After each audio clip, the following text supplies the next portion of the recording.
Hello traders, abantu benshi babona chat bakeka ko ari ibintu bigoye ariko buri kinyejana kibamo ibanga. Uyu munsi tugiye kuvuga ku ibanga rimwe na rimwe ritavugwa na benshi. So niba uri umutrader ushaka kumenya impamvu market ihora igaruka muri zone zimwe arizo support and resistance ku bakoresha price action strategy, iyi video igiye kugufasha kuva muri trading ya guessing ujya muri trading y'ubumenyi. So nitwa Money Love kandi aha niho tuvugira kuri trading strategy, psychology, risk management. So niba utarabikora subscribe kuri Money Love Forex kugira ngo ntuzacikwe na video zindi tuzagenda ko twa-uploadinga umunsi ku munsi. So hanyuma mbere yuko tureba kuri risk management, no munsi tugiye kubanza turebe uburyo natekinze ino trade ya USD. So reka mbanze nkuremo ibi hanyuma dutangire from zero, mbereke uburyo natekinze ino trade ya USD n'ibanga nakoresheje kugira ngo nawe ukoresha price action uri kureba ino video ujya gufata trade ujya kwinjira muri market ujye ubanza urebe ibi bintu bizakugeza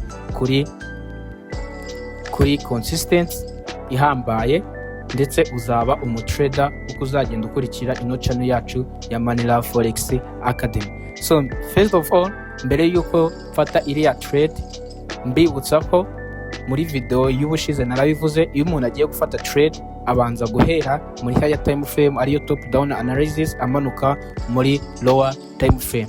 So njye njya gufata ino trade nahereye muri 1 week time frame, ubwo ni time frame y'icyumweru.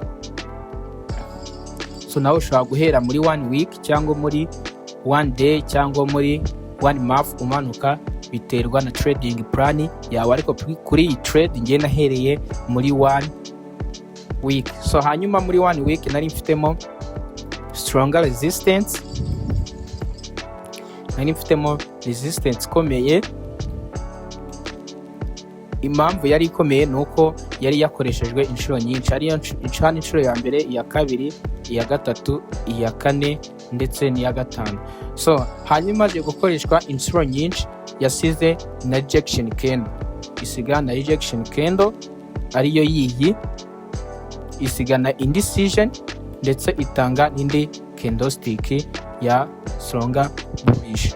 So byagaragara ko iri soko ryacu nubwo tutabihamya ko rigiye gukomeza, kuko muri higher time frame urabona ko riri bearish, nubwo tutabihamya neza ko rigiye gukomeza rizamuka. So tuzamye neza uko rizamutse ari uko ryakuyemo aya lower high. So bivuze ko iyi soko ryacu tutari trading nka swinging cyangwa position. Ngiye nafashemo trade ya day trading cyangwa nk'umuscarupa, nibwo twari gukora ino trade ya USD. So nahise manuka muri day time frame. Ngeze muri day time frame nasanzemo patina ya head and shoulder. Hano twari dufite left shoulder, head and right shoulder.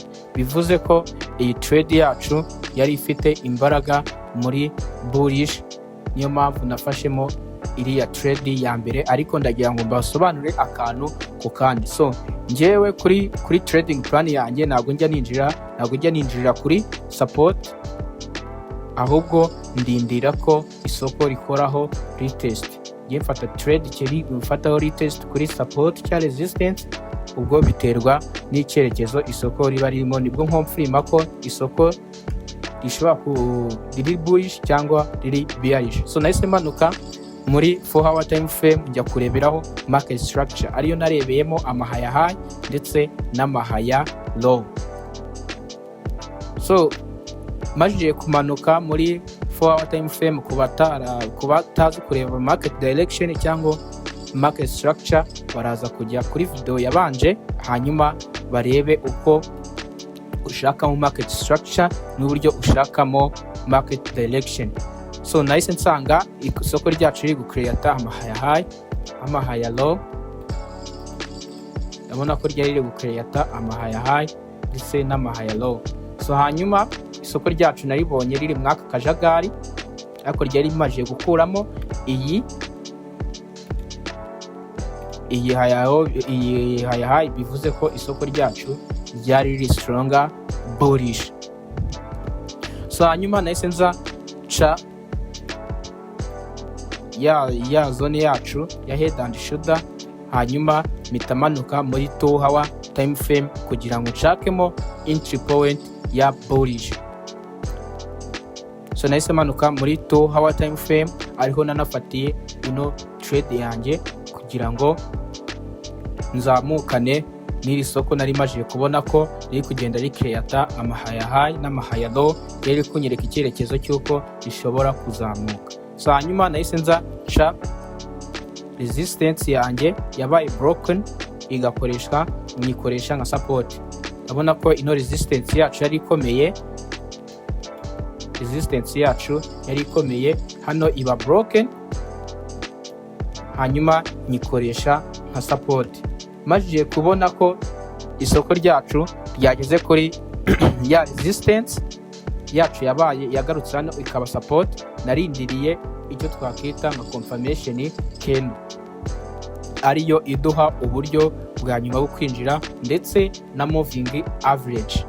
Nakoresheje kuri confirmation, nakoresheje confirmation candle, nkoresha na moving average. So hanyuma isoko nariboneye hano riri kumuvingira ku zone, hanyuma ndategereza isoko ryacu riza rikora kuri ya support yacu, hano yabaye resistance, hanyuma ndindira confirmation candle. So hano naje kubonamo ino trade, ino candlestick yari yasize rejection, rejection, hanyuma ikurikirwa n'iyi ngiyi. Hanyuma kubera ko nari maje kubona ko isoko ryacu ryatangiye gucreata uduhaya high rishobora kuba ryayikoresha iyi ikaba nka fake out, hanyuma rikaba ryaza rikayimena, ahubwo abasira akaba aribo binjiramo. So niyo mpamvu nategereje candlestick nyinshi, nategereje iyi yakoze rejection, n'iyi ya kabiri iza ikora rejection, iyi ngiyi ya green yerekana bearish, hanyuma ninjiye isoko rikoze ino engulfing candle ya black, ariho nafatiye entry point. Fata entry point ya bullish, hanyuma stop loss nzanyishyira munsi ho gato, fata risk reward ratio 1:3.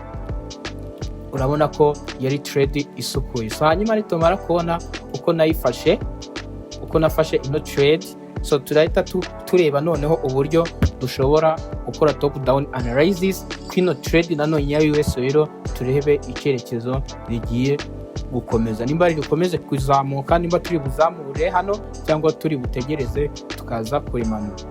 So bibutsa ko kuri trading plan yanjye ngewe ndindira breakout and retest. So hanyuma turahita tujya muri higher time frame, ahangaha turaza guhera muri day time frame kugira ngo turebe uko twafata ino trade. So hanyuma nahereye muri day time frame, nako hano tugiye guhera muri day time frame. Muri day time frame urabona ko isoko ryacu riri gucreata ama low ryageze hano, ritangira gucreata amahaya high, ishobora gukomeza kuzamuka gutya cyangwa nabwo rikahita rikamanuka gutya, nabyo birashoboka. Reka tukore analyze yacu, hanyuma turebe icyo turi buze kugenderaho kugira ngo tube twafata ino trade. So icyambere hano tuhafite resistance,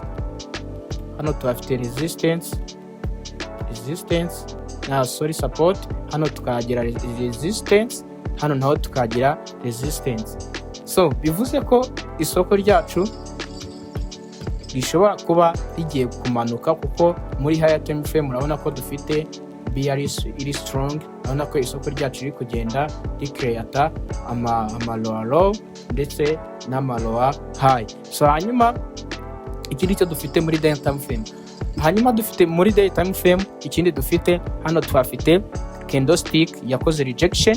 So kandi ino candlestick akaba ari indecision candle cyangwa candlestick idafite tutafatira icyerekezo, ariko muri indecision candle irindi banga rikurikira kuri indecision candle urindira candlestick ikurikiye kugira ngo iguhe icyerekezo. Hanyuma hano tuhafite indi candlestick ya bearish engulfing yakurikiye indecision candle, bivuze ko isoko ryacu rishobora kuba rigiye muri kumanuka muri bearish. Ariko ikintu kimwe tugomba kwitondera, tugomba kubanza kujya muri 4 hour time frame kugira ngo turebe market structure icyo iri kuduha kugira ngo dufatemo trade hano muri USD.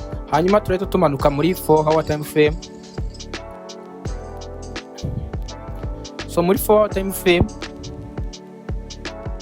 turasanga isoko ryacu ryaraje hano rigeze kuri ya resistance yacu twabonye muri higher time frame, ritangira gucreate amaloa low ndetse n'amaloa high, rigeze kuri iyi zone rirahabyinira, bivuze ko hano ababaya n'abasera bari kunganya imbaraga. So twe turaza kugendana n'abatsinda. So turahita tumanuka muri ya time frame yacu dufatiro entry, ngiye mfatira muri 2 hour time frame cyangwa muri 1 hour time frame. So hanyuma turaza guca ya resistance yacu twafatiyeho kuri trade y'ubushize. Hanyuma turasanga hano tuhafite ya resistance nk'ibisanzwe, resistance hano igeze iba support, na hano iri gukoreshwa na support mu zone ya hano. So hanyuma hano tuhafite ya structure yacu cyangwa ya patina yacu ya head and shoulders. Hano tuhafite left shoulder, hano tukagira head, hano tukagira right shoulders. So muri consolidation itegeko rya mbere ni uko tuba tutagomba gufatira trade muri consolidation. So niyo mpamvu patience cyangwa consistency ari ikintu cya mbere tuba dukwiye kugenderaho muri trading plan yacu. So hanyuma hano turi muri consolidation, bivuze ko ino trade tutagomba kuyifata nonaha, yaba tuzamuka cyangwa tumanuka.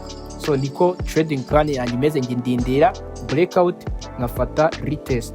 So ntabwo ngiye njya mfatira wenda trade hano ngo mpite nzamuka, cyangwa ni nk'urugero hano ngo mpite nza ngo mfatire trade hano mpite manuka, naho ryamanuka nari kurindira nkafatira kuri iyi zone, nubwo nabwo byanze ntiyubahirize.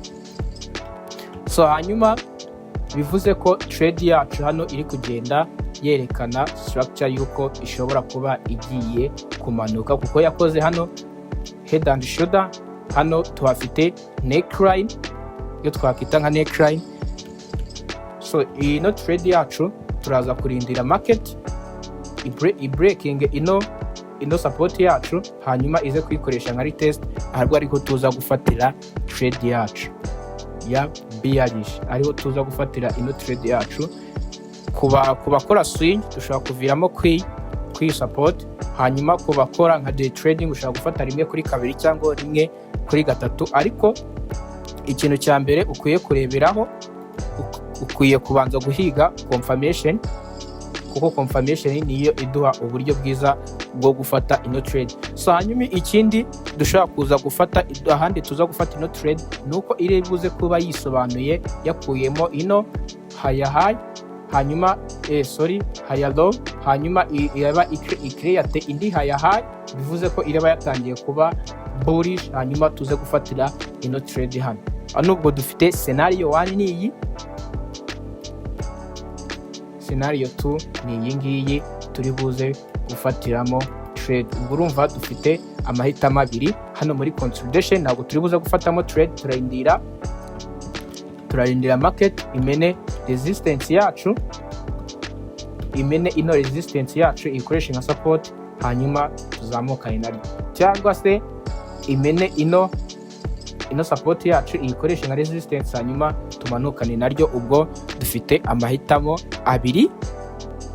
Ubwo kuri trade cyangwa kuri trade dufite uyu munsi cyangwa igihe market izaba yabikoreye, dufite ino trade ya mbere ya bullish, tukagira n'ino trade ya kabiri ya bearish. So murakoze kureba ino video yacu kuri Manila Forex Academy. Mwibuke gukanda subscribe niba hari ikintu kigukomereye tutavuze uyu munsi ni uko key reason market ntiyiruka ku bantu, abantu nibo bayirukaho. Gerageza gushyira ibi muri practice, ntugahagarike kwiga no gutradinga, ndetse wibuke gukanda subscribe kuri Manira Forex Academy kugira ngo ukomeze kugenda ubona video nshyashya umunsi ku wundi. Tuzajya dutangira na video buri cyumweru, uko icyumweru gitangiye tuzajya dutangira na video yaba ku wa mbere ku cyumweru ndetse no ku wa kabiri. Stay tuned kugira ngo dukomezanye kureba icyo chat iduhereza umunsi ku munsi. Ciao ciao, love you.